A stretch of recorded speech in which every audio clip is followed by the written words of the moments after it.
ರಾತ್ರಿ ಸಮಯದಲ್ಲಿ ಪಾತ್ರೆಗಳನ್ನು ತೊಳೆದೆ ಹಾಗೆ ಬಿಟ್ಟರೆ, ಮತ್ತು ಉಪ್ಪು ಹಾಲು ಮೊಸರು ಕೊಟ್ಟರೆ, ಮತ್ತು ಸ್ನಾನ ಮಾಡಿದ ಮೇಲೆ ಬಕೀಟಲ್ಲಿ ನೀರು ಉಳಿಸ್ತೇನೆ ಎಲ್ಲವನ್ನು ಖಾಲಿ ಮಾಡಿದರೆ ಕೈಯಲ್ಲಿ ದುಡ್ಡು ನಿಲ್ಲೋದಿಲ್ಲ, ಬರೀ ಸಾಲ.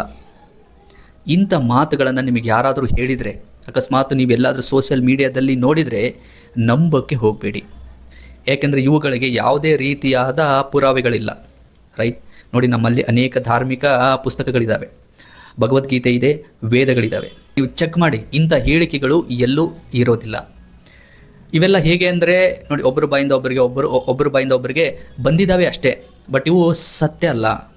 ಇವು ಹೇಗೆ ಅಂತಂದರೆ ಅಂಧವಿಶ್ವಾಸ ಅಂತ ಹೇಳ್ತೀವಿ ನೋಡಿ. ನಂಬಿಕೆಗೆ ಯಾವುದೇ ರೀತಿಯಾದ ಪುರಾವೆಗಳಿಲ್ಲ ಮತ್ತು ಅದು ಸತ್ಯನೂ ಆಗಿರೋದಿಲ್ಲ. ಇವೆಲ್ಲ ಏನು ಅಂದರೆ ಅಂಧವಿಶ್ವಾಸ.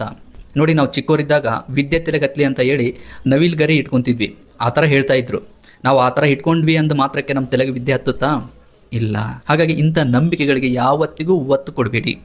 ನೋಡಿ, ಕೈಯಲ್ಲಿ ದುಡ್ಡು ಉಳಿತಾ ಇಲ್ಲ, ಮೈ ತುಂಬ ಸಾಲ ಆಗ್ತಾ ಇದೆ ಅಂತಂದರೆ ಇದಕ್ಕೆ ಏನು ಮಾಡಬೇಕು? ಫಸ್ಟು ಚೆನ್ನಾಗಿ ಕೆಲಸ ಮಾಡಬೇಕು. ದುಡ್ಡು ಹೇಗೆ ಸಂಪಾದನೆ ಮಾಡಬೇಕು ಅನ್ನೋದಕ್ಕೆ ಬುದ್ಧಿಯನ್ನು ಉಪಯೋಗಿಸ್ಬೇಕು. ರೈಟ್? ನೋಡಿ, ಇವಾಗ ನಮ್ಮ ಹತ್ರ ದುಡ್ಡಿದೆ ಅಂತಂದರೆ ಅದ್ರ ಬಗ್ಗೆ ಯೋಚನೆ ಮಾಡಬೇಕು, ನಾವು ಯಾವ ರೀತಿಯನ್ನು ಉಪಯೋಗಿಸ್ಬೇಕು ದುಡ್ಡನ್ನು ಅಂತ ಹೇಳಿ. ಸುಮ್ಮನೆ ನಾವು ಎಲ್ಲದಕ್ಕೂ ಖರ್ಚು ಮಾಡ್ಕೊತ ಹೋದರೆ ದುಡ್ಡು ಉಳಿಯೋದಿಲ್ಲ. ರೈಟ್? ಎಷ್ಟು ಬೇಕೋ ಅಷ್ಟು ನಾವು ಖರ್ಚು ಮಾಡಬೇಕು. ಹೀಗಿದ್ದಾಗ ಮಾತ್ರ ನಮ್ಮ ಕೈಯಲ್ಲಿ ದುಡ್ಡು ಉಳಿತವೆ ಮತ್ತು ಸಾಲನೂ ಇರೋದಿಲ್ಲ.